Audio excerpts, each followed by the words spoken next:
The fluorescent lights of the grocery store buzzed overhead like angry wasps, casting everything in a sickly yellow glow that made my bruises look worse than they already were. I kept my head down, focusing on the cracked linoleum beneath my worn sneakers, counting tiles to distract myself from the throbbing in my ribs. 12 tiles to the produce section, 23 to the canned goods. If I could just make it through this shopping trip without incident, without drawing attention, without... Move faster. Derek's voice cut through my mental arithmetic like a blade, his hand clamped around my upper arm, fingers digging into flesh that was already tender from last night. We don't have all day. I nodded mutely, reaching for a can of tomatoes with my free hand. The metal was cool against my palm, grounding. Real. I had learned not to speak unless spoken to, not to make eye contact with other shoppers, not to exist any louder than absolutely necessary. 3 years of marriage had taught me that invisibility was survival. The store smelled of cleaning chemicals and overripe bananas, mingling with the cheap cologne Derek had doused himself in this morning. It made my stomach turn, but I'd long since learned to breathe through my mouth, to swallow down the nausea along with everything else. "You're embarrassing me," he hissed, close enough that I could feel his breath hot against my ear. "Walking around like some pathetic kicked dog. Stand up straight." I straightened my spine, wincing as the movement pulled at something tender beneath my ribs. A middle-aged woman in the next aisle glanced our way, her eyes lingering on Derek's grip on my arm before sliding away with practiced indifference. I'd seen that look before, the one that said not my problem, the one that let people sleep at night while women like me counted bruises instead of blessings. We moved through the aisles in tense silence, Derek dictating what went into the cart with the same controlling precision he applied to every aspect of my life. Not that brand. Too expensive. "What do you need shampoo for? You barely leave the house." The itemized cruelty of his attention never wavered, never softened. My phone buzzed in my pocket, probably another text from my mother asking why I never called anymore. I didn't dare check it. Derek had rules about phones, rules about everything. You forgot the milk. His voice was deceptively quiet, the kind of quiet that preceded thunder. My heart stuttered. "I'll go grab it. You're dead when we get home." The words were casual, conversational even, delivered with the same tone someone might use to discuss the weather. But I knew Derek's vocabulary of violence. I knew exactly what those words meant. What waited for me behind our closed door, where no one could see, where no one would intervene. Fear tasted like copper on my tongue. I hurried toward the dairy section at the back of the store, my hands shaking so badly I nearly dropped the cart handle. The cold air from the refrigerated cases kissed my flushed cheeks as I reached for the milk, trying to steady my breathing, trying to... The cart jerked backward. I'd bumped into something. Someone. "I'm so sorry, The apology died on my lips as I turned. The man standing behind me didn't belong in this sad, fluorescent-lit grocery store on the wrong side of town. He belonged in magazines, in movies, in some other stratosphere entirely, tall, easily over 6 feet, with dark hair styled with careless perfection, and a face that could have been carved from marble. But it was his eyes that stopped my breath. Dark, almost black, and utterly unreadable. They swept over me with an intensity that felt like being X-rayed, seeing past skin and bone to something deeper. He wore a black suit that probably cost more than my car, tailored so precisely it looked like a second skin. The fabric whispered money, power, danger. Behind him stood 2 men who could only be security, broad-shouldered, alert, their eyes constantly scanning the store. One spoke quietly into a discreet earpiece. This wasn't the kind of man who shopped for his own groceries. No harm done. His voice was smooth, cultured, with just a hint of something else beneath it, an accent maybe, or simply the confidence of someone who'd never had to apologize for taking up space. He stepped aside with fluid grace, but those dark eyes never left my face. I became suddenly, painfully aware of how I must look, faded jeans with a hole in the knee, a sweater 2 sizes too big, chosen specifically to hide the finger-shaped bruises on my arms. Hair pulled back in a messy ponytail because Derek said styling it was a waste of time. No makeup because Derek said I was trying to attract attention. Heat flooded my cheeks. I should watch where I'm going. Should you? Something flickered in his expression. Curiosity, perhaps, or recognition of some kind. His gaze dropped briefly to where my hand clutched the cart handle, knuckles white with tension. Then lower, to the purple-yellow bruise peeking out from beneath my sleeve. I tugged the fabric down reflexively. A movement so automatic it happened before conscious thought. His jaw tightened almost imperceptibly. When he looked back at my face, something had shifted in those dark eyes. Something cold and calculating and utterly terrifying in its intensity. "Ava!" Derek's bark made me flinch so violently I actually stumbled backward. The stranger's hand shot out, steadying me with a grip that was surprisingly gentle for someone who radiated such coiled danger. His fingers circled my wrist, not gripping, just touching, and even through my panic I registered the heat of his skin, the expensive scent of his cologne. Cedar and something darker, smoke and secrets. Don't touch my wife. Derek appeared at my side, his face mottled red with rage. He grabbed my other arm, yanking me away from the stranger with enough force that I gasped. "Who the hell do you think you are?" The temperature in the aisle seemed to drop 10 degrees. The stranger released my wrist slowly, deliberately, his eyes fixed on Derek with the kind of focus a predator gives prey. He didn't speak. Didn't need to. The 2 security guards had moved closer, flanking him with military precision. One of them had his hand inside his jacket. For a moment, nobody moved. Nobody breathed. Then the stranger smiled. It was the most terrifying thing I'd ever seen. A slash of white teeth that held absolutely no warmth, no humor. Just promise. Dark, inevitable promise. "Nobody," he said softly. The word somehow more threatening than any shout could be. Nobody at all. Derek's grip on my arm loosened fractionally. Even he, in all his bullying confidence, recognized something in this man that made his primitive hindbrain scream warnings. I felt him shift his weight, caught the sharp tang of his sudden fear sweat, cutting through the cheap cologne. "We're leaving." Derek's voice had lost its edge, gone brittle. He dragged me backward, the cart abandoned, milk forgotten. I risked one glance back. The stranger stood perfectly still in the fluorescent light, dark suit immaculate, expression unreadable, but his eyes... God. His eyes followed me with an intensity that made my skin prickle with something that wasn't quite fear. Something more complicated, more dangerous. One of the security guards murmured something to him. He raised a hand, silencing the man without looking away from me. From the visible evidence of Derek's ownership written across my skin in shades of purple and green. Then we were through the automatic doors, the cool evening air hitting my face like a slap. Derek's hand was a vice on my arm as he hauled me across the parking lot toward our beat-up Honda. His breath came fast and angry, the kind of breathing that preceded the worst of his rages. What the fuck was that? He shoved me against the car hard enough that my hip bone connected with the door handle. Pain bloomed sharp and bright. "You think you can embarrass me like that? Letting some pretty boy put his hands on you? I didn't.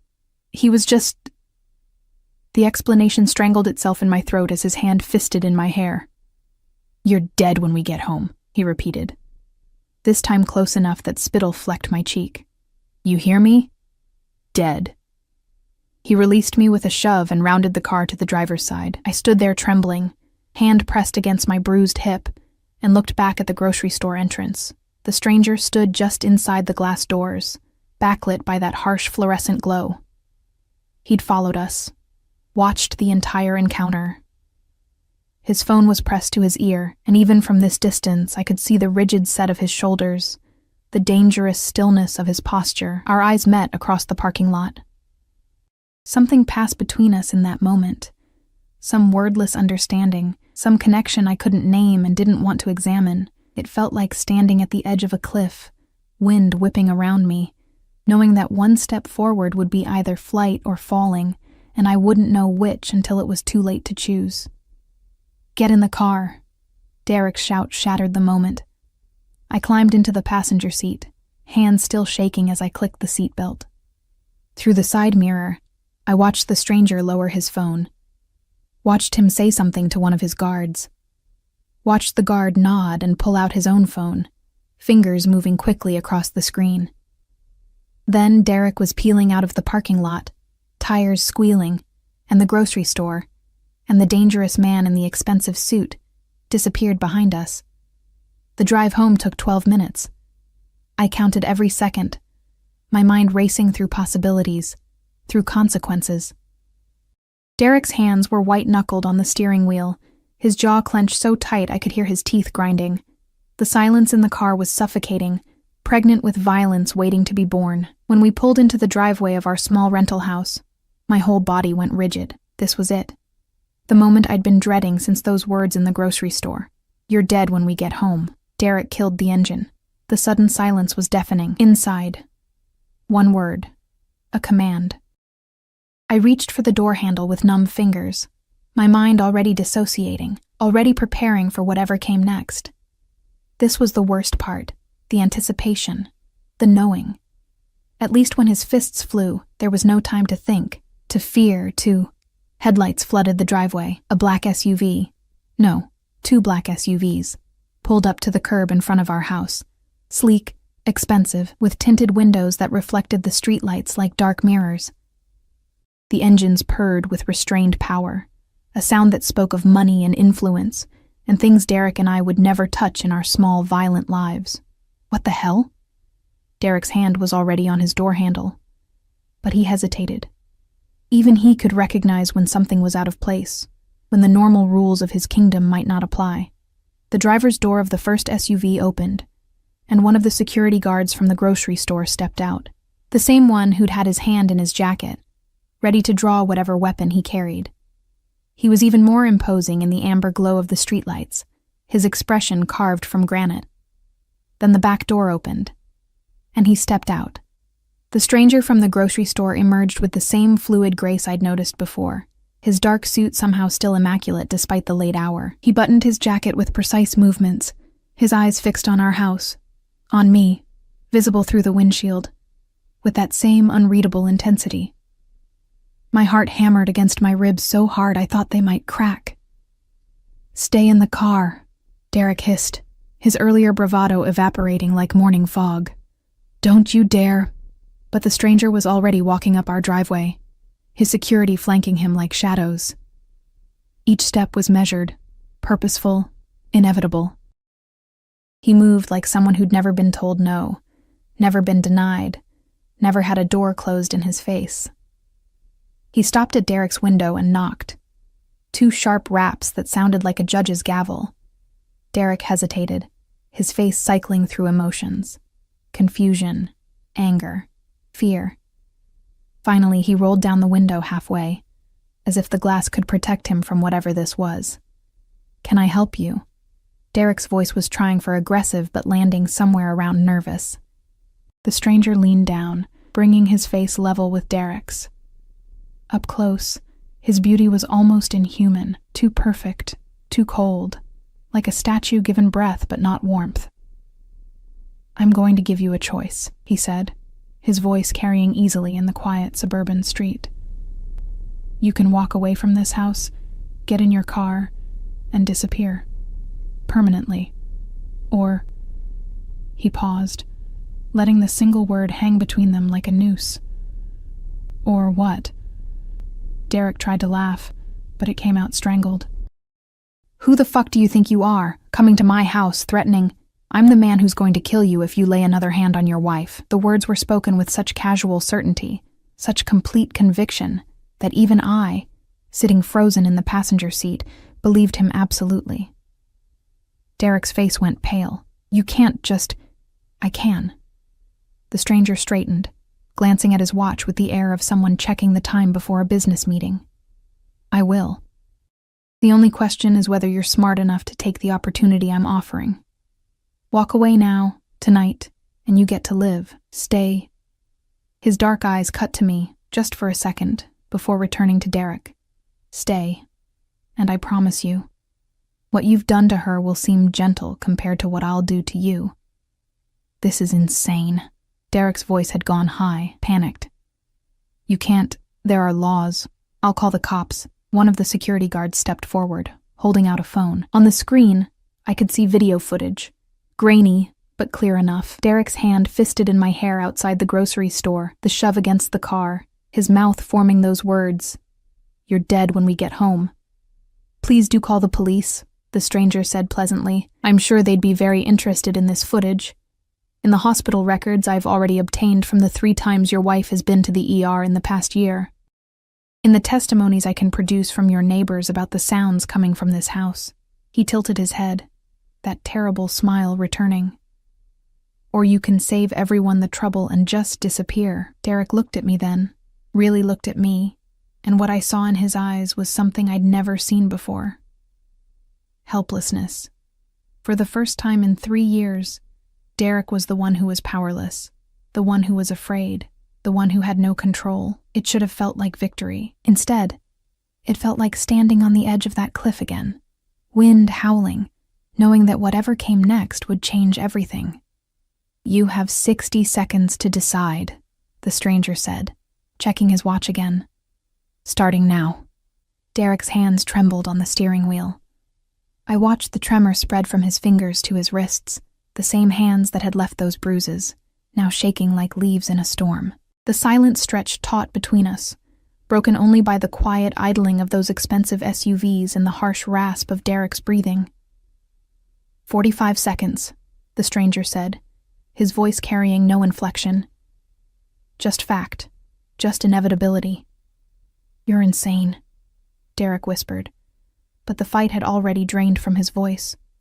He was deflating before my eyes, shrinking into something smaller, weaker, something that couldn't hurt me anymore. She's my wife.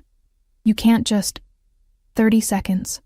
Derek looked at me again, and I saw the calculation happening behind his eyes. Saw him weighing his options, measuring his chances. For a moment, I thought he might actually fight, might actually try to assert the ownership he'd claimed over me for 3 years. Then his shoulders sagged. Fine. The word came out broken. Fine. I'll go. But this isn't over. You can't watch her forever, and when you're gone, the stranger moved so fast I barely tracked it. One moment, he was standing by the window. The next, he had Derek's door open and Derek halfway out of the car, one hand fisted in Derek's collar, the other braced against the doorframe. Their faces were inches apart. Let me be crystal clear, the stranger said, his voice dropping to something barely above a whisper. Something infinitely more terrifying than any shout. If you ever come near her again, if you so much as think about her, I will find you. And what I do to you will make you beg for death long before I grant it. Do you understand me? Derek nodded frantically, his face purple-red, gasping for air. The stranger released him with a shove that sent Derek stumbling backward onto the driveway. Get whatever you need from inside. You have 5 minutes. She stays in the car. Derek scrambled toward the house, his earlier swagger completely evaporated. I watched him go. This man who'd controlled every aspect of my existence for 3 years, reduced to a frightened animal fleeing a predator. The stranger turned to look at me through the windshield. Our eyes met, and my breath caught. There was something in his gaze that hadn't been there before, something almost possessive. Like Derek had been eliminated not as a threat to my safety, but as competition, as an obstacle between him and something he wanted, me. The realization sent ice water through my veins. One of the security guards approached him, murmuring something too low for me to hear. The stranger nodded without looking away from me. Then finally, mercifully, broke eye contact to speak into his phone. I sat frozen in the passenger seat, my mind racing. What had just happened? Who was this man? And why? God, why? Had he intervened? People didn't do this. Didn't track down strangers' homes. Didn't threaten their abusive husbands. Didn't orchestrate rescues like something out of a movie, unless they wanted something in return. The thought made my stomach clench.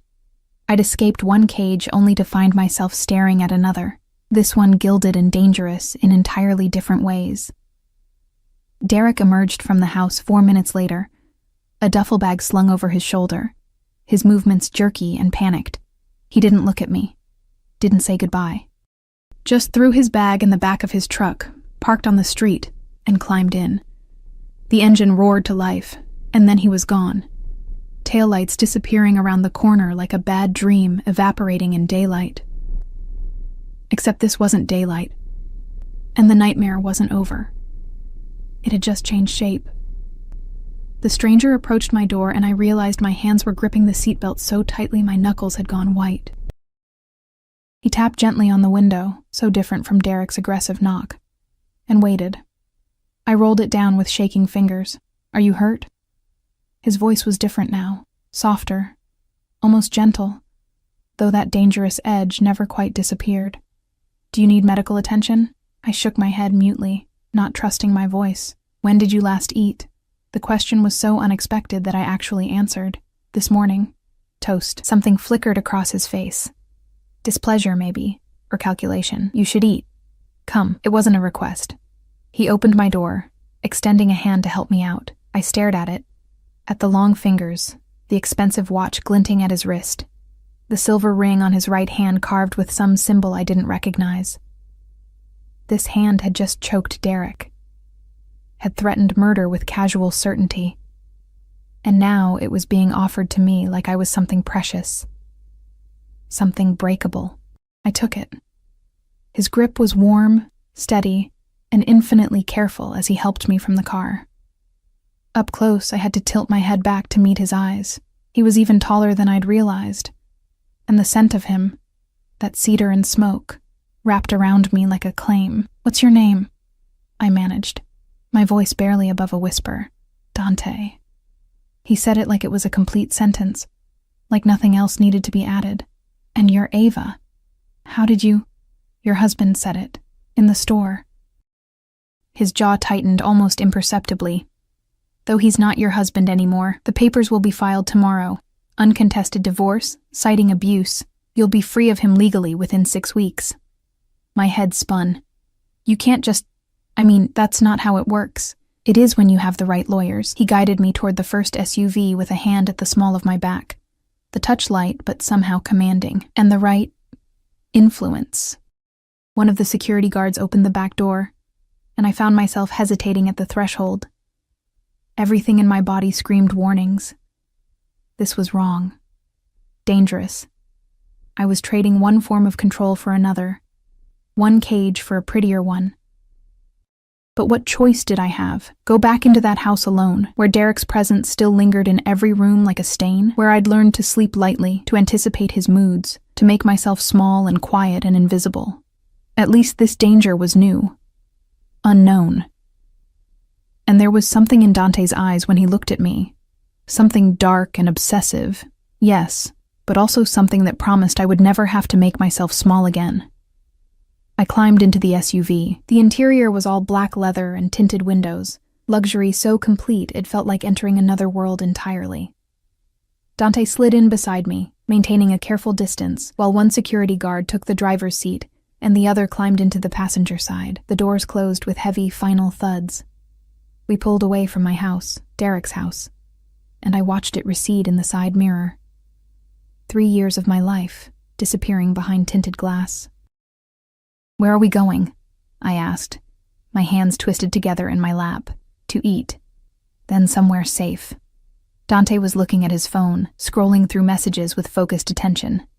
"You can't stay in that house. It's not secure." "Secure from what?" He glanced up, those dark eyes pinning me in place. "From him, if he's stupid enough to come back. From anyone else who might think you're vulnerable." A pause. "From yourself, if you're considering going back to him." "I'm not. I would never." "You'd be surprised what fear makes people do." He returned his attention to the phone, dismissing the topic. "Marco, take us to Salvatore's. Tell them to prepare the private room." "Yes, sir." The driver, Marco, responded immediately. I stared at Dante's profile, trying to reconcile the man who'd just orchestrated my escape with the casual way he commanded everyone around him. The expensive suit, the security detail, the certainty that divorce papers would be filed, that lawyers would handle everything, that his word was law. "Who are you?" I asked quietly. "Really?" He smiled, and it was the first real smile I'd seen from him. Not that terrifying slash of teeth from the grocery store, but something genuine, something almost warm, if warmth could exist in something so inherently dangerous. "Does it matter?" "Yes." I surprised myself with the firmness in my voice. If I'm going to trust you, if I'm going to let you, whatever this is, then yes, it matters. He studied me for a long moment, his expression unreadable. Then he leaned back against the leather seat, his body angled toward mine but still maintaining that careful distance. My family has certain business interests in this city, he said carefully. Interests that require discretion and influence. I saw something in that grocery store that offended me. A man treating his wife like property, like something he could break and discard, so I decided to intervene. It was a non-answer, dressed up as an explanation, and we both knew it. "You're Mafia," I said. Not a question. The pieces had been falling into place since he'd stepped out of that SUV. The security, the casual threats of murder, the certainty that he could make a man disappear. Dante's smile widened fractionally. That's a very dramatic word, but accurate. Perhaps. He tilted his head, studying me with that unsettling intensity. Does that frighten you? I should have said yes. Should have demanded he let me out of the car. Should have run as far and fast as possible from this beautiful, dangerous man who looked at me like I was something he intended to keep. But I'd been frightened for 3 years. I'd lived with fear as my constant companion, had learned its taste and texture and weight. And somehow, the fear I felt sitting next to Dante was different. Sharper. More alive. I don't know, I answered honestly. I don't know what I feel. Good. He reached over, slowly, giving me time to pull away, and brushed a strand of hair back from my face. His fingers grazed my cheek, and I shivered despite the warmth of the car. Fear is honest. It means you're paying attention. The SUV pulled to a stop in front of a restaurant I'd passed 1,000 times but never entered, Salvatore's. The kind of place with cloth napkins and wine lists thicker than novels, where reservations were made months in advance, and the cheapest entree cost more than I made in a week. Marco opened the door, and Dante stepped out first, then offered me his hand again. I took it, letting him help me from the car, acutely aware of my worn jeans and oversized sweater, the bruises on my arms, the fact that I looked like exactly what I was. A woman who'd just escaped her abuser, displaced and lost. But if Dante noticed or cared about my appearance, he gave no indication. He simply placed his hand at the small of my back again, that possessive, guiding touch, and led me toward the entrance.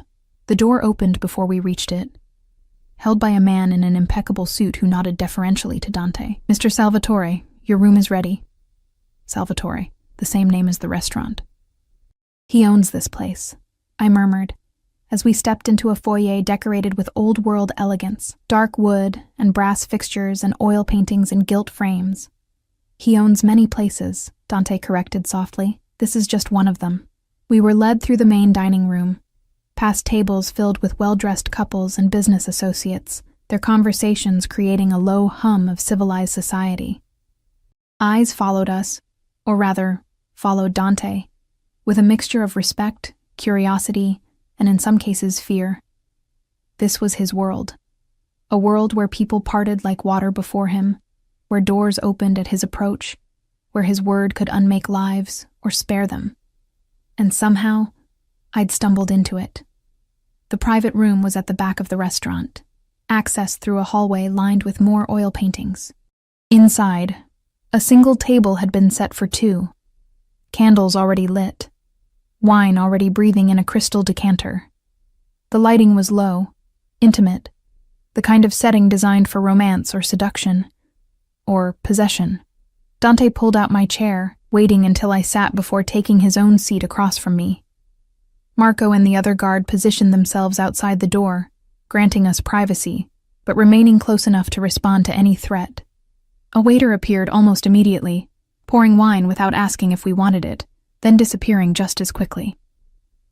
"Eat," Dante said, gesturing to the menu that had been placed before me. "Whatever you want. Don't look at the prices." I opened the menu and immediately felt overwhelmed. Everything was in Italian, with small English translations underneath. Dishes I'd never heard of, ingredients I couldn't pronounce. My hands started shaking again. Dante reached across the table and gently closed the menu. "Do you trust me?" The question hung in the air between us, loaded with meaning that went far beyond food. "I don't know you," I said carefully. Then let me rephrase. Will you trust me for tonight to take care of you? There was something in his voice, something almost vulnerable beneath all that controlled power, like my answer mattered, like he needed me to say yes, and God help me. I did. Yes. His expression transformed. That dangerous smile returned, but this time it held warmth, satisfaction, triumph. He summoned the waiter with a subtle gesture and ordered in rapid Italian, the words flowing like music. The waiter nodded, scribbling notes, and disappeared again. Now, Dante said, his attention returning to me with laser focus. Tell me about yourself, Ava, everything. There's not much to tell. I wrapped my hands around the wine glass, feeling the cool crystal against my palms. The deep red liquid inside caught the candlelight, transforming into something that looked like liquid rubies. I'd never had wine that probably cost more than my monthly rent. I'm nobody. Just Ava. Just Ava, Dante repeated, as if testing the words. Who works where? Pete's diner. Night shifts, mostly. I took a sip of wine to avoid his gaze. It was smooth, complex, nothing like the cheap bottles Derek occasionally brought home. I dropped out of college when I married Derek. He said we couldn't afford it, that I needed to work instead. What were you studying? The question surprised me. No one had asked me that in years. Literature. I wanted to be a teacher, maybe, work with kids. I laughed, but it came out hollow. Stupid dream. Not stupid. His voice held an edge that made me look up. Deferred. There's a difference. Before I could respond, the waiter returned with the first course. Something delicate and artistic on white porcelain, garnished with microgreens and a drizzle of sauce that looked like edible gold. I stared at it, having no idea what it was or how to eat it. Dante picked up his fork with practiced ease, and I mimicked his movements, bringing a small bite to my lips. The explosion of flavor, butter and herbs and something savory I couldn't identify, made me close my eyes involuntarily. Good? There was amusement in his voice. I've never tasted anything like this, I admitted, opening my eyes to find him watching me with that intense focus that made my skin prickle with awareness. Derek and we ate a lot of ramen, canned soup, whatever was cheapest. Something dark flickered across Dante's face. And he hit you. It wasn't a question, but I answered anyway. Yes. How long? Since about 6 months after we got married. The words came easier than I expected, like lancing a wound that had festered too long. At first it was just pushes, slaps. Then it got worse. He said I made him do it, that if I was just better, quieter, prettier, more obedient, he wouldn't have to. Dante's jaw clenched so tightly I could see the muscle jumping, his fingers tightened around his fork, knuckles going white. For a moment I thought he might actually break the silverware. I'm sorry, I said quickly. I shouldn't have. Don't. The single word cut through my apology like a blade. Don't apologize for what he did to you. Don't minimize it. And don't ever, ever suggest that you deserved it. The vehemence in his voice stunned me into silence. He set down his fork with careful precision, as if afraid he might do something violent if he held it any longer. My mother, he said quietly, his eyes fixed on the candle flame between us, was married to a man who thought his fists were arguments. I was 7 when I watched him break her jaw. 8 when he cracked her ribs. By the time I was 10, I'd learned that some men need to be removed from this world, permanently. My breath caught. What happened to him? Dante's smile was cold, empty of anything resembling mercy. He fell down the stairs. Very unfortunate accident. Broke his neck.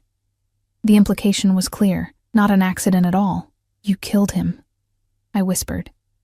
I protected what was mine. He met my eyes again, and the intensity there made me feel like I was burning from the inside out. Family is everything, Ava.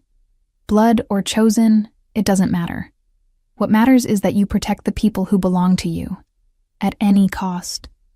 The waiter returned, clearing our plates and replacing them with the next course, some kind of pasta that smelled like heaven, the sauce rich and creamy. I should have been hungry. I'd barely eaten all day, but my stomach was too knotted with emotion to properly appreciate the food. Why me? I asked, the question that had been burning in my mind since the grocery store finally breaking free. You don't know me. You saw a stranger being mistreated and you upended your entire evening to rescue her. People don't do that. So why? Dante considered the question while twirling pasta around his fork with the ease of someone who'd grown up eating like this. You remind me of her, he said finally. My mother. The way you held yourself in that store, trying to be invisible, trying not to take up space. The bruises you tried to hide, the fear in your eyes when your husband grabbed you. He paused, his expression hardening. And something else, something that made me want to burn the world down to keep you safe. That's insane, I breathed. You don't even know me. Then I'll learn. He reached across the table, his hand covering mine where it rested beside my plate. His skin was warm, his touch gentle despite the calluses I could feel on his palm. I have time. We have time. The presumption in those words should have angered me, should have sent me running. Instead, I felt something unfurl in my chest, something that had been locked away for so long I'd forgotten it existed. Hope. What do you want from me? I asked, needing to understand, needing to know what I was walking into. Everything. The word was simple, honest, devastating. I want to know your favorite color, your favorite book, what makes you laugh. I want to erase every mark your husband left on your body and replace them with my protection. I want you to look at me the way you're looking at me right now, like I'm terrifying and fascinating in equal measure, until you realize that I'm the safest place you'll ever know. My heart hammered against my ribs. And if I say no? If I tell you I want to leave right now, go back to my life, pretend this never happened? His thumb stroked across my knuckles, a gentle rhythm that contradicted the steel in his voice. Then I'll have Marco drive you wherever you want to go. I'll make sure the divorce papers are still filed, that Derek never bothers you again, and I'll spend the rest of my life wondering what could have been. He paused, his eyes searching mine. But you won't say no, Ava, because you feel it too, this connection, this pull. He was right. God help me. He was right. I pulled my hand back, needing space to think, to breathe. This is crazy. You're talking about... what? Keeping me? Like some kind of possession? Not possession. Protection. He leaned back in his chair, giving me physical distance even as his presence continued to dominate the space. I'm not Derek. I won't cage you, won't diminish you, won't make you afraid to exist. But yes, Ava, I will protect you with everything I have. I will remove threats before they reach you. I will ensure you never have to choose between eating and paying rent, never have to wear bruises like badges of shame, never have to make yourself small for anyone ever again. In exchange for what? Your company, your time, your trust when you're ready to give it. He gestured to the food between us. Eat, please. You're thinking too hard, and I can see the fear creeping back into your eyes. Just eat. Be here, now with me. Tomorrow we'll figure out the rest. I picked up my fork with trembling fingers and took a bite of the pasta. It was incredible, rich and perfectly seasoned, the kind of meal that felt like an experience rather than simple sustenance. We ate in silence for a few minutes, the quiet broken only by the soft classical music filtering through hidden speakers. Blue, I said suddenly. Dante looked up, questioning. My favorite color, you asked? It's blue. Deep blue, like the ocean. I took another bite, feeling braver. And my favorite book is Jane Eyre. I've read it 17 times. His smile transformed his entire face, softening those hard edges into something almost boyish. Jane Eyre. The governess who falls for her employer. How fitting. I felt heat rise to my cheeks. It's not like that, isn't it? He took a sip of his wine, never breaking eye contact. A woman in a difficult situation, rescued by a dark, complicated man with secrets. A relationship built on intensity rather than convention. Mr. Rochester was hiding a wife in the attic, I pointed out. Not exactly romantic. No. But he was honest about his obsession, about wanting Jane with an intensity that bordered on madness. Dante set down his glass. I can relate. The heat in my cheeks spread down my neck. You barely know me. I know enough. I know you're stronger than you think. I know you've survived 3 years of hell and still have kindness in your eyes. I know that when you smile, really smile, not that careful, afraid to take up space smile, it would probably break me completely." He leaned forward, his voice dropping to something intimate. "And I know that I'm going to spend however long it takes to see that real smile, to hear you laugh, to watch you become whoever you were meant to be before Derek convinced you that you were nothing." Tears pricked at my eyes, unexpected and unwelcome. I blinked them back furiously. "You can't just fix me. I'm not trying to fix you, Ava. You're not broken." His expression gentled. "But I can give you space to heal, resources to rebuild, protection while you figure out who you want to be now that you're free." The waiter returned once more, clearing plates and presenting dessert. Something chocolate and decadent, artfully plated with fresh berries. I stared at it, my mind spinning. Free. Was I free? Or had I simply traded one form of captivity for another? "What happens after this?" I asked quietly. "After dinner? Where do I go?" "I have an apartment, top floor, high security, overlooking the city." He must have seen the fear flash across my face because he quickly added, "I won't be there. It's empty, furnished, waiting. I'll have clothes brought in for you tomorrow. Anything you need. You'll have complete privacy, complete safety. Marco will be stationed outside if you need anything. And you? I'll be wherever you need me to be, close enough to protect you, far enough to let you breathe." His eyes held mine. "Unless you want me closer." The implication hung heavy in the air between us. I took a shaky breath. I need time, to think, to process all of this. "Of course." He pulled out his phone, typed something quickly.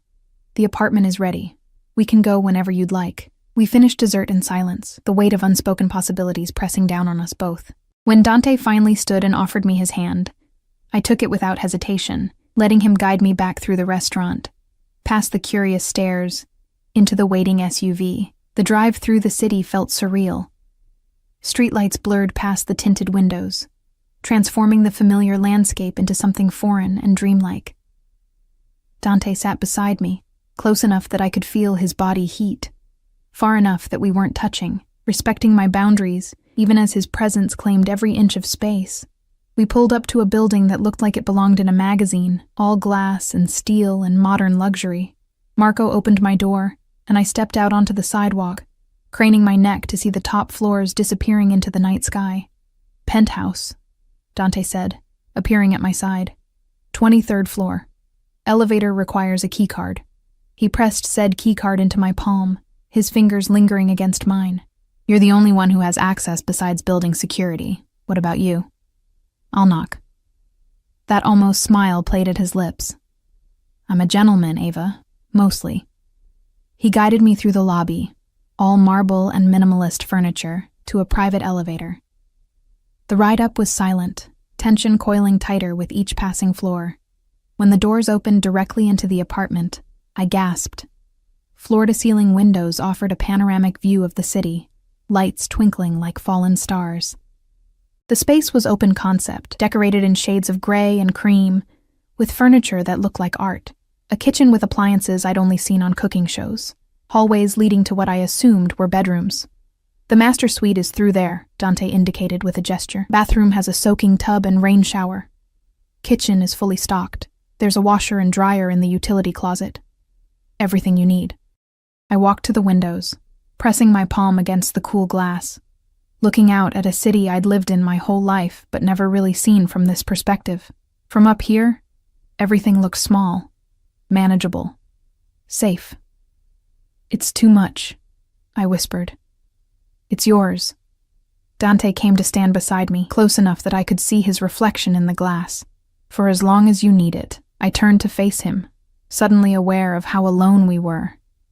How intimate this felt, this beautiful stranger in this beautiful space, offering me everything while asking for nothing concrete in return. "Why are you really doing this?" I asked one more time, needing to understand. He reached up slowly, giving me time to pull away, and cupped my cheek in his palm. His touch was gentle, reverent, nothing like Derek's rough handling. "Because," he said softly, From the moment I saw you in that grocery store, trying to disappear into yourself while your husband threatened you, something in me recognized something in you. Like calls to like, Ava. Broken pieces fitting together to make something whole. You don't seem broken, I breathed. No? His thumb traced my cheekbone, skimming dangerously close to my lips. I'm a man who builds empires on violence, who solves problems with threats and money and power, who just watched your husband drive away and wished he'd been stupid enough to fight back, just so I'd have an excuse to hurt him the way he hurt you. His eyes were dark, fathomless. I'm very broken, Ava. I just hide it better. My heart raced as he leaned closer, his intentions clear. This was the moment. The choice. I could step back, maintain distance, keep this transaction businesslike and safe. Or I could lean in. His lips brushed mine, barely a touch. Just a whisper of contact, and pulled back, waiting. Asking permission without words. I made my choice. I closed the distance between us, pressing my lips to his with a desperation that surprised us both. He made a sound low in his throat. Surprise, satisfaction, hunger, and his hand moved to tangle in my hair, angling my head for deeper access. The kiss was nothing like I'd experienced before. Not demanding or punishing, but claiming. Possessive in a way that made me feel precious rather than owned. When we finally broke apart, both breathing hard, Dante rested his forehead against mine. Stay, he murmured. Not because you're afraid, or because you have nowhere else to go. Stay because you want to see where this goes. I don't know what this is, I confessed. Neither do I. His honesty surprised me, but I want to find out. Will you let me? I nodded, not trusting my voice. He smiled, that real smile that transformed him, and pressed one more soft kiss to my forehead. Then I'll see you tomorrow. Sleep well, Ava. You're safe here. I promise. And then he was gone, the elevator doors closing behind him, leaving me alone in this beautiful cage with its open door and the terrifying question of whether I'd just found salvation or walked willingly into something far more dangerous than Derek had ever been. I didn't sleep. How could I? In a bed that felt like sleeping on clouds, in sheets that probably cost more than my entire wardrobe, in a silence so complete it felt alien after years of waiting for Derek's heavy footsteps, his angry breathing, his unpredictable violence. I lay awake watching the city lights paint patterns on the ceiling, my mind replaying the past 12 hours on an endless loop. Derek's threats, Dante's intervention, that kiss. God, that kiss. I touched my lips, still able to feel the ghost of his mouth on mine, the way he'd held me like I was something precious and fragile and worth protecting. No one had ever touched me like that, like I mattered. When dawn finally broke, painting the sky in shades of pink and gold, I gave up on sleep and padded to the massive windows. From up here, the city looked peaceful, almost innocent. I could see the park where I'd sometimes escape to when Derek's rages got too bad, the diner where I'd worked myself to exhaustion, the grocery store where my life had irrevocably changed. A soft chime made me jump. The elevator. My heart rate spiked as I watched the doors slide open, but it wasn't Dante who emerged. It was a woman, mid-40s, impeccably dressed in a gray pantsuit, her dark hair pulled back in a severe bun. She carried several large shopping bags and wore an expression of professional efficiency. Miss Ava? Her accent was faintly European, her smile polite, but not warm. I'm Sophia. Mr. Salvatore sent me to assist you this morning. I pulled my borrowed sweater, the one I'd slept in, tighter around myself. Assist me with what? Everything. She set the bags down on the pristine white sofa.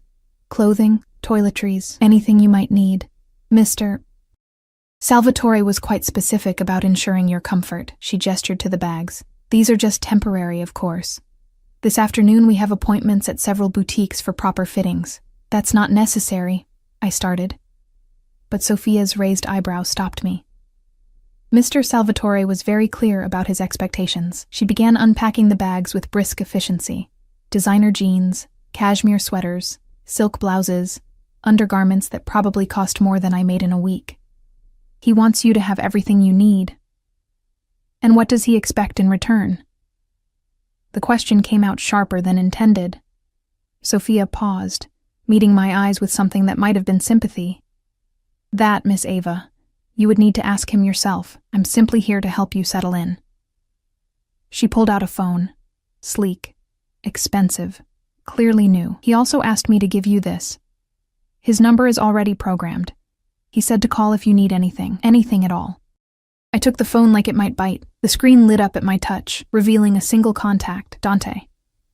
There's food in the kitchen, Sophia continued, moving toward the hallway. I'll put these clothes away in your closet. Please, eat something. You're far too thin. She disappeared into the bedroom, leaving me alone with my thoughts and a phone that felt like a tether to a man I barely knew but couldn't stop thinking about. I made coffee. Real coffee. From beans that probably cost more than my hourly wage, using a machine that looked like it belonged in a professional cafe. The first sip was revelation. Rich, smooth, perfect. I stood at the counter drinking it, staring at Dante's name on the phone screen. Call if you need anything. What did I need? Safety? Yes. Dante had given me that. A place to stay, clothes, food, all provided. But what about answers? What about understanding what the hell I was doing here? What he expected? What happened next? My thumb hovered over his name for a full minute before I pressed it. He answered on the first ring. Ava. His voice was rough, like he'd just woken up, and the intimacy of hearing it made my stomach flip. Are you all right? Did something happen? No, I'm fine. I paused, unsure how to articulate the chaos in my head. Sophia is here, with clothes and a phone and talk of boutiques, and I don't understand what's happening. You needed clothes. I provided them. Simple. Matter of fact. Is there a problem? Dante, this is too much. All of this. I can't accept all this from you, and I don't even know what you want from me. A pause. I could hear movement on his end, footsteps, a door closing. I told you what I want. Your company. Your time. The opportunity to know you. And the clothes? The apartment? The phone? What are those? Necessities. His voice held an edge of impatience. You left your husband's house with nothing but what you were wearing. Did you expect me to let you go without? I'm not a charity case, I said, hating how my voice wavered. I can take care of myself. Can you? The question was gentle but pointed. When's the last time you had money of your own? Resources that weren't controlled by someone else? Choices that were truly yours to make? I had no answer. He was right, and we both knew it. Accept the help, Ava, he said, softer now. Not because you're weak or because I'm trying to control you, but because you deserve it. Because 3 years of surviving doesn't mean you shouldn't get to live. Tears pricked at my eyes. I don't know how to do this. Neither do I. I heard him exhale slowly. This isn't something I do, but I'm trying. We'll figure it out together. A pause. Let Sophia help you today. Get clothes that fit, that make you feel like yourself. And tonight have dinner with me. Here, at the apartment if you're comfortable, or somewhere public if you prefer. Just give me a chance to do this right. Do what right? Everything. The word held weight, promise, danger. I'll see you at 7. Marco will be outside if you need anything before then. He hung up before I could respond. I stood there holding the phone, feeling like I'd just agreed to something momentous without fully understanding the terms. Sophia emerged from the bedroom, her expression professionally neutral. Everything is put away. Shall we have breakfast before the appointments? The day passed in a blur of luxury I'd never experienced. Sophia drove me, in another black SUV with another silent, watchful driver, to boutiques where salespeople treated me like royalty, bringing champagne and chocolates while I tried on clothes that fit like they'd been made for my body. Which, according to Sophia, they would be once the tailors took my measurements. Mr. Salvatore has excellent taste, one boutique owner murmured, running her hands over a deep blue dress that made my eyes look luminous. This color is perfect for you, blue. He'd remembered my favorite color. By the time we returned to the apartment, the sun was setting and I was exhausted, overwhelmed by shopping bags and tissue paper, and the sheer magnitude of what had been spent on me. Sophia helped carry everything upstairs, organized it all with military precision, then departed with instructions to call if I needed anything. Alone again, I stood in front of my new closet, filled with clothes I'd never dreamed of owning, and tried to process the surreal turn my life had taken. The elevator chimed at precisely 7. My heart stuttered as Dante stepped out, and I had to remind myself to breathe. He wore dark jeans and a black button-down, sleeves rolled up to reveal forearms that were surprisingly muscular, more casual than the suit, but no less devastating. His hair was slightly damp, like he'd recently showered, and the scent of him, cedar and smoke, filled the space immediately. "You look beautiful." His eyes traveled over the blue dress I'd chosen, the one the boutique owner had insisted on. "Sophia has good instincts. You told her my favorite color. It wasn't a question. I pay attention." He moved further into the apartment, carrying a bag that smelled incredible. "I brought dinner. I thought you might prefer to eat here tonight." More private, more intimate, he meant. No waiters, no other diners, just us. "What did you bring?" I asked, needing to focus on something normal, something safe. "Italian, homemade by my mother's cook." He unpacked containers onto the counter, each one releasing aromas that made my mouth water. Pasta carbonara, saltimbocca, tiramisu for dessert, nothing fancy, just comfort food. The domesticity of it, Dante Salvatore, Mafia boss, unpacking takeout containers in my kitchen, would have been funny if it weren't so disarming. We ate at the dining table, the city lights our backdrop, conversation flowing easier than I'd expected. He asked about my day, listened with genuine interest as I described the overwhelming experience of the boutiques. I asked about his, carefully avoiding the obvious question of what exactly his business entailed, and he told me about meetings, property investments, family obligations. "You're close to your mother?" I asked, remembering what he'd said about her. "She's everything." His expression softened. "After my father died, she could have fallen apart. Instead, she became stronger, built her own life, her own power. She taught me that protecting family isn't just about violence. It's about creating safety, building something that lasts. Does she know about me?" He smiled. "She knows I met someone interesting. She's curious." The idea of meeting Dante's mother terrified me more than anything else about this situation. "What did you tell her?" "The truth. That I saw a woman being hurt and decided to intervene, that I can't stop thinking about her, that I'm in over my head and have no idea what I'm doing." He reached across the table, his fingers brushing mine. "She said that's how you know it matters. When you lose control, when you can't follow the script you've always followed." "What script is that?" "The one where I keep everyone at arm's length, where I don't let anyone close enough to become a weakness." His thumb traced circles on my palm. "You've already broken that script, Ava. From the moment I saw you." My breath caught. "You barely know me. Then help me know you better." He stood, pulling me up with him, leading me to the sofa that faced the windows. We sat, close but not touching, the city sprawling before us like a universe of possibilities. "Tell me about your family, your life before Derek." So I did. Talking came easier in the semi-darkness, with his presence beside me solid and reassuring. I told him about my parents, killed in a car accident when I was 19, leaving me alone and grieving. About meeting Derek 6 months later, how he'd seemed like salvation, someone steady and strong who could protect me. About the slow erosion of self that happened so gradually I hadn't noticed until it was too late. "He isolated you," Dante said, his jaw tight. "Classic pattern. Cut you off from friends, from your education, from anything that might give you independence." "I let him," I whispered. "I was so desperate not to be alone that I let him. No." Dante turned to face me fully, his hands cupping my face with that same careful gentleness. "You survived. You did what you had to do to stay alive. That's not weakness, Ava. That's strength." Tears spilled over despite my best efforts to contain them. "I don't feel strong.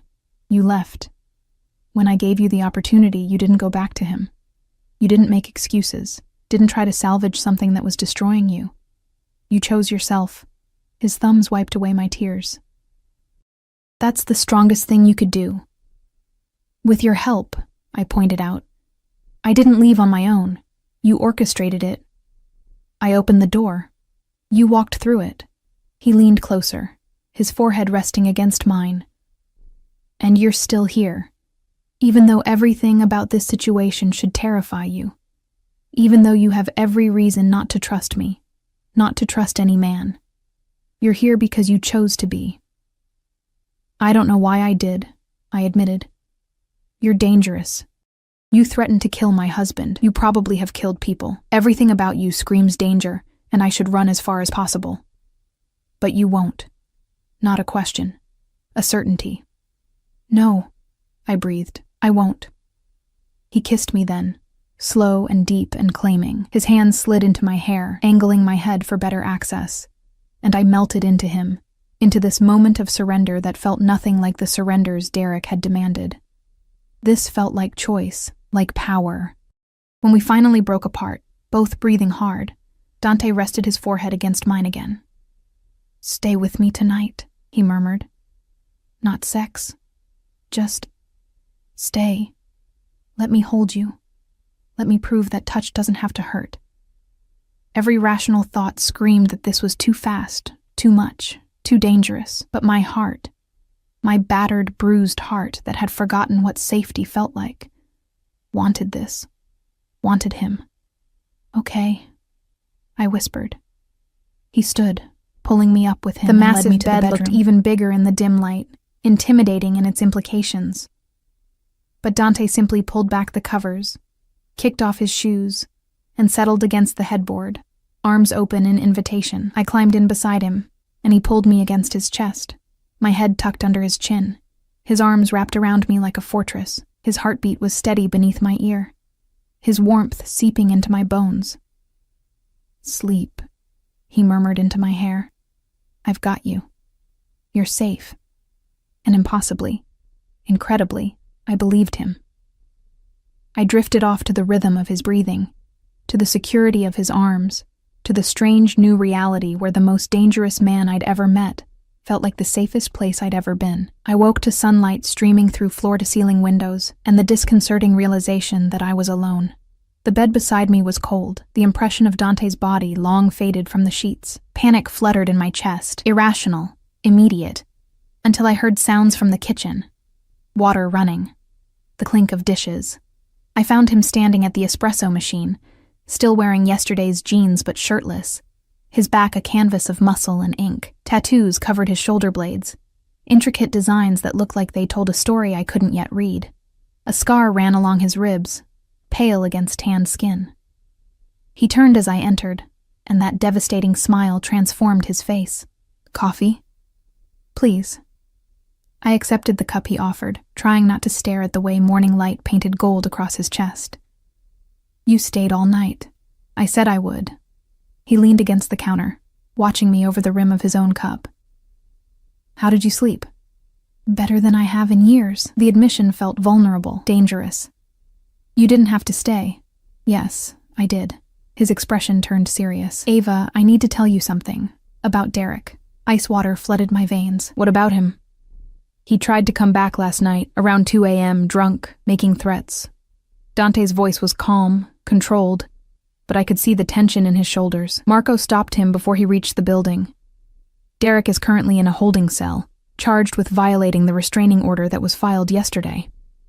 "Restraining order?" I had my lawyers file it, and several other documents." He set down his coffee.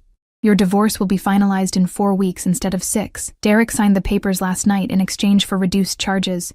He gets nothing. No alimony, no shared assets. You walk away clean." I should have felt relieved. Instead, I felt dizzy, overwhelmed by how quickly Dante had dismantled my entire previous life. "You can't just... How did you..." "Money. Influence. The right pressure applied to the right people." He moved closer, his hands settling on my shoulders. "He's out of your life, Ava, permanently. He tries to contact you. He violates the order. He goes to prison. It's done. Just like that. Just like that." His thumbs rubbed small circles against my collarbone. "I told you I'd protect you. I meant it." The enormity of it hit me all at once. Freedom, real freedom, after 3 years of captivity. I set down my coffee cup with shaking hands and pressed my palms against my eyes, trying to hold back the tears that threatened to overwhelm me. Dante pulled me against his chest, his arms wrapping around me with that now familiar combination of strength and gentleness. "Let it out," he murmured against my hair. "You're allowed to feel everything," so I did. I cried for the girl I'd been before Derek, for the 3 years I'd lost, for the fear I'd carried like a second skin. I cried for the relief of it being over, and for the terror of what came next. Dante held me through all of it, one hand stroking my back, the other cradled against my head, murmuring words in Italian that I couldn't understand but felt in my bones. When the tears finally subsided, I pulled back enough to look up at him. "What happens now?" "Whatever you want." He brushed a strand of hair from my face. "You can stay here, start over, go back to school if you want. I'll handle the tuition. Or travel, work, anything. The world is open to you now. And you?" The question felt loaded with meaning. "Where do you fit in all this? Wherever you'll have me." His honesty was devastating. "I know this is fast. I know I've upended your life in ways that probably terrify you. But Ava, I meant what I said. I want to know you, really know you, not just rescue you and disappear." Why? I needed to understand this obsession, this intensity that had focused on me with such singular purpose.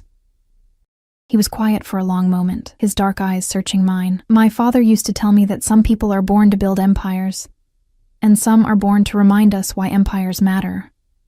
You're the second kind, Ava. You remind me that all the power, all the control, all the violence I'm capable of, it only means something if I use it to protect people who deserve protecting." He cupped my face in his hands. "You walked into that grocery store invisible, trying not to exist, and something in me demanded that I make you seen, make you safe, make you mine. I'm not a possession," I said, but the words lacked heat. "No, you're a choice." His thumb traced my lower lip, my choice. "And I'm hoping eventually I'll be yours too." The next 3 weeks passed in a blur of transformation.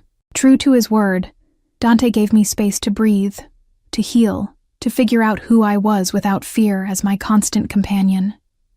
He appeared every evening for dinner, sometimes at the apartment, sometimes at restaurants where he'd reserved private rooms, once at his mother's house, where I met the elegant, sharp-eyed woman who'd raised him.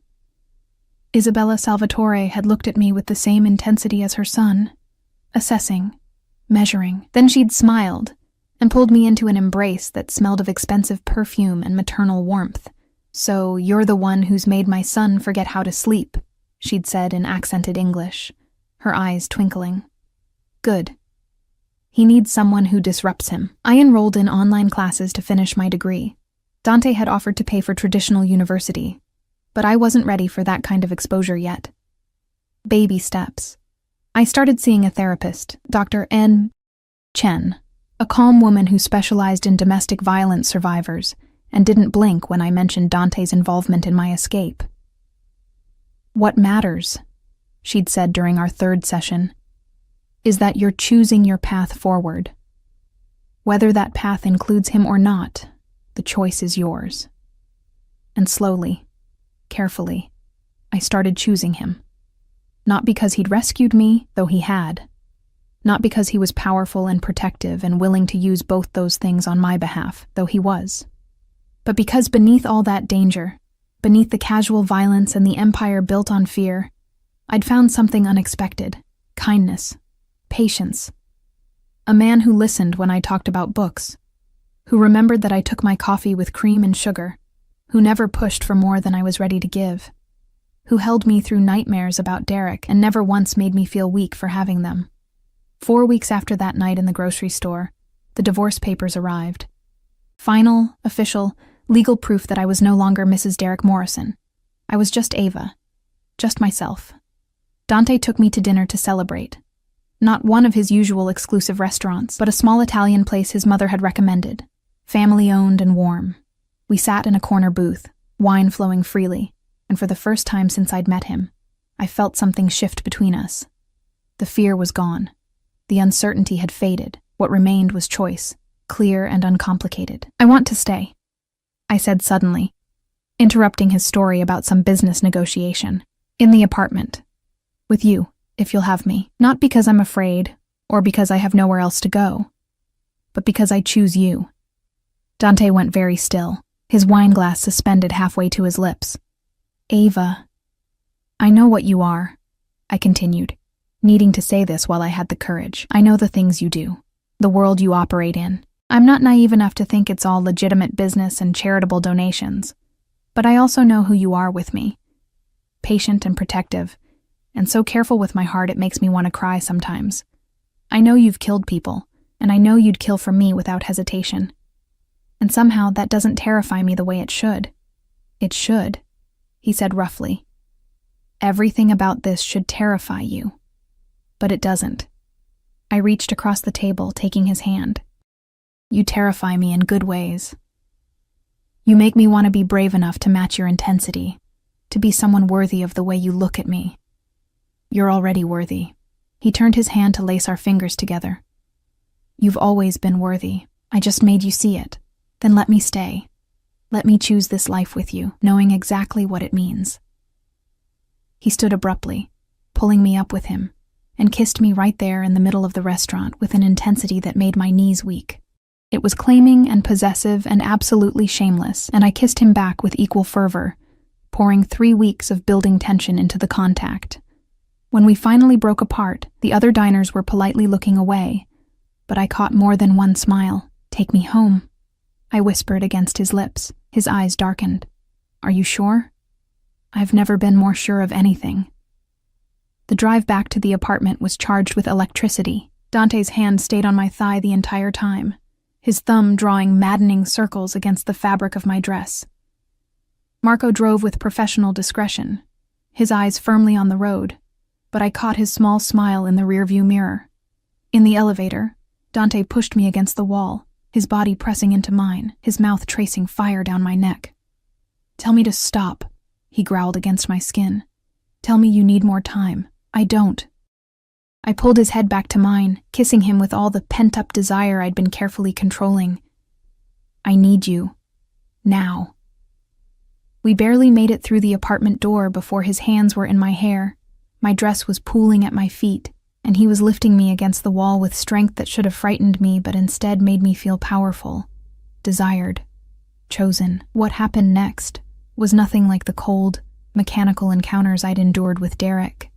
This was fire and passion, and two people learning each other with desperate intensity. Dante touched me like I was precious, and claimed me like I was his in equal measure, and I gave myself to him completely, trusting him with vulnerabilities I'd thought were broken beyond repair. After, we lay tangled in sheets, the city lights painting patterns across our skin. His fingers traced lazy circles on my bare shoulder, while I listened to his heartbeat slow to normal. I love you, he said quietly, the words hanging in the air between us. I probably loved you from the moment I saw you trying to disappear in that grocery store. I know it's too soon. I know I shouldn't say it, but I'm done pretending I don't feel it. My heart stuttered. 3 weeks ago, I'd been married to a man who'd made me fear my own shadow. Now I was in bed with a mafia boss who'd just confessed his love like it was the most natural thing in the world. I love you too, I whispered, surprised to find it was true. You're terrifying and possessive and probably bad for me in 100 different ways, but I love you anyway. He laughed, a real laugh, full of genuine joy, and pulled me closer. I'll be so good for you, he promised against my hair. I'll build you a world where you never have to be afraid again, where you can be as loud and bright and powerful as you were always meant to be. And possessive? I teased, tracing the tattoos on his chest. Unbearably. He caught my hand, pressing a kiss to my palm. You're mine, Ava. I don't share. I don't compromise. And I sure as hell don't let go of what belongs to me. Good, I said, surprising us both. Because I'm kind of possessive too, and you're mine just as much as I'm yours. His smile was pure satisfaction. Fair enough. Team, we stayed like that for hours, talking and touching and building something new from the ashes of who we'd been before. When dawn painted the sky pink and gold again, I watched the sunrise from the safety of Dante's arms and realized this was what freedom felt like. Not the absence of cage bars, but the choice to stay. 6 months later, I stood in the same grocery store where it had all begun, Dante at my side, his hand possessive at the small of my back. I was shopping for ingredients for dinner. Real cooking in the massive kitchen of the penthouse that was now officially our home. Not just mine. "You're sure about the carbonara?" I asked, studying a package of pancetta. "My mother's recipe is perfect," Dante assured me. "You just need to trust the process." We'd fallen into this routine, cooking together, me slowly learning the recipes of his childhood, while he learned to appreciate my simpler comfort foods. Our lives had blended in unexpected ways. I'd finished my degree online and started volunteering at a women's shelter, using my story to help others escape their own Derek Morrisons. Dante had gradually let me into his world, teaching me the family business, the legitimate parts anyway, and letting me see the empire he'd built. As we walked down the dairy aisle toward the checkout, I caught sight of our reflection in the security mirror overhead. Dante, tall and powerful in his usual dark suit, his hand never leaving my back. Me, in jeans and a cashmere sweater, my hair styled, my face free of bruises, my eyes bright with something that looked suspiciously like happiness. We looked like we belonged together, and we did. "What are you thinking?" Dante asked, following my gaze. "That 6 months ago I was standing right here, invisible and terrified, and you walked into my life and changed everything." He pulled me close, right there in the middle of the grocery store, uncaring of the other shoppers. "You changed everything first," he said against my hair. "You just didn't know it yet. I love you," I whispered. "I love you more." He kissed the top of my head, and I'm going to spend the rest of my life proving it. Later that night, after we'd cooked dinner together and eaten on the balcony overlooking the city, Dante pulled a small velvet box from his pocket. "I know it's fast," he said, dropping to one knee with the same certainty he brought to everything else. "I know we've only had 6 months. But Ava, I've waited my entire life to find someone who makes me want to build rather than destroy, someone who reminds me why power matters, so I can protect the people I love. Marry me. Not because you have to, not because you're afraid, but because you choose me the way I choose you. Every day. For the rest of our lives." The ring was beautiful, a sapphire the deep blue of my favorite color, surrounded by diamonds that caught the light like stars. I didn't hesitate. "Yes."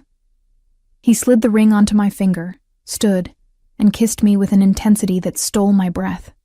Behind us, the city sprawled in endless possibility. But all I could see was him. All I could feel was the rightness of this choice. This man. This life we were building together. I'd walked into a grocery store invisible and walked out seen. I'd been broken and found someone who treated my pieces like treasures worth keeping. I'd been afraid and found someone who made me brave. And now, I was choosing forever with the dangerous, beautiful man who'd looked at my bruises and decided they were the last ones I'd ever wear. "Mrs. Salvatore," Dante murmured against my lips, testing out the title. "How does that sound?" "Like coming home," I whispered back. And it did. After years of cages and fear and making myself small, I'd finally found the place I was always meant to be. Not saved, not rescued, just loved. Completely, obsessively, irrevocably loved. And I loved him right back, with every piece of my healing heart.